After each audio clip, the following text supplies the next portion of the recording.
BCCL के CMD साहब सावधान, धनबाद के डीआईजी सीआईएसएफ सावधान। और सावधान हो जाइए वो अधिकारी और नेता जो या तो कोयला चोरी करते हैं या कोयला चोरी करवाते हैं, क्योंकि अब वो दिन दूर नहीं जब कभी भी आप लोगों पर कार्रवाई हो सकती है। गुरु, जो सेटिंग का खेल आप लोगों ने खेला है ना, उसका हर खिलाड़ी अब बेनकाब होने वाला है। न्यूज़ 11 भारत ने पहले ही दावा किया था कि सीआईएसएफ और बीसीसीएल के अधिकारियों की मिलीभगत के बिना कोई एक ढेला कोयला चोरी नहीं कर सकता है। और जहां भी कोयले की चोरी हो रही है, उसका सारा प्रमाण केंद्रीय गृह मंत्री अमित शाह को मिल गया है। और अब देश के चाणक्य ने ठान लिया है कि देश की संपत्ति का एक टुकड़ा भी अगर कोई चोरी करेगा तो वो सलाखों के पीछे होगा। गृह मंत्री अमित शाह ने धनबाद और आसपास के क्षेत्रों में हो रही कोयला चोरी पर चिंता तो जताई ही, साथ ही भ्रष्ट अधिकारियों और कोयला चोरों के खिलाफ एक्शन का साफ संदेश दे दिया। अब सवाल है कि क्यों इतना आग बबूला हो गए गृह मंत्री?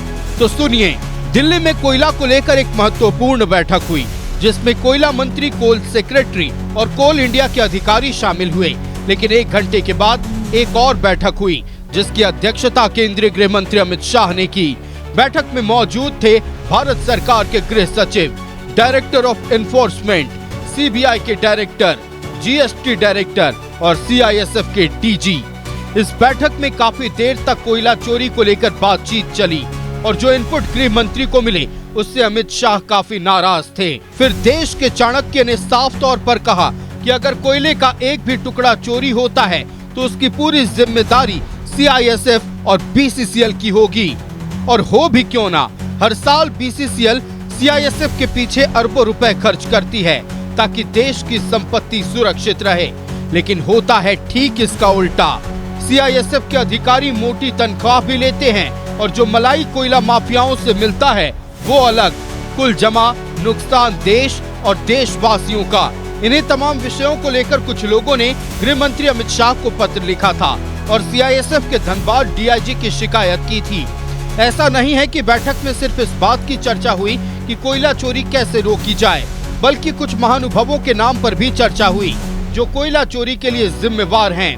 कई दिनों से गृह मंत्री को शिकायत मिल रही थी कि हर रोज 1000 से ज्यादा ट्रक में अवैध कोयला भरकर अलग अलग मंडियों में बेचा जा रहा है। साथ ही जितनी आउटसोर्सिंग कंपनियां कोयला खनन में लगी हैं, उनमें से कई कंपनियां तिगड़म लगाकर अवैध तरीके से कोयला बाजार में बेच रही हैं। अब चूंकि इतनी जानकारी मिली तो गृह मंत्री कहां चुप रहने वाले थे।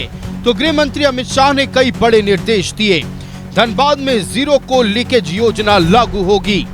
संवेदनशील क्षेत्रों में क्विक रिस्पांस टीम स्थापित की जाएगी। सभी कोयला परिवहन वाहनों के ई-वे बिल की जांच होगी।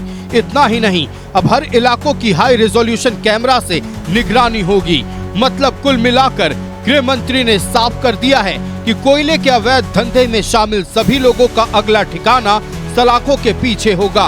पड़ोस के राज्यों के मुख्यमंत्री और एजेंसियां कोयले के अवैध धंधे को रोकने के लिए अलर्ट हो गए हैं और वो दिन दूर नहीं है जब पश्चिम बंगाल की तर्ज पर इंसर्जेंसी प्लान एक्टिव होगा और उन सभी लोगों पर गाज गिरेगी जो कोयले के काले धंधे में अपने हाथ काले कर चुके हैं। धनबाद सीआईएसएफ के डीआईजी जितेंद्र कुमार तिवारी का रातों रात ट्रांसफर हो गया। अब ये संभावनाएं हैं कि बहुत जल्द सीबीआई के हाथ उनके गिरबान तक पहुंच सकते हैं, चाहे वो बीसीसीएल के अधिकारी हों या सीआईएसएफ के अधिकारी या जिला प्रशासन के लोग। जितनी अवैध कमाई की मलाई आप लोगों ने खाई है ना, वो अब आप लोगों के लिए अनपच बन जाएगा। और हाँ, तमाम भ्रष्टाचारी सतर्क हो जाइए। गृह मंत्री अमित शाह के हाथ आपके गिरबान तक कभी भी पहुंच सकता है।